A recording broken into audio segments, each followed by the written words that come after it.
தென்மதுரை வீரனுக்கு என்னுடைய மாமனுக்கு தேக்குமர தேகமடி அம்மா அம்மா.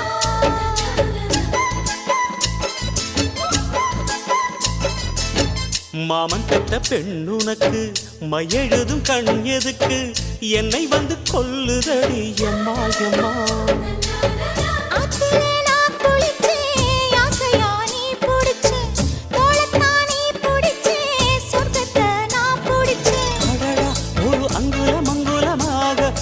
ஆசையில் முத்தங்கள் போட அதை என்னன்னு சொல்லுவேன் எப்படி சொல்லுவேன் நானே.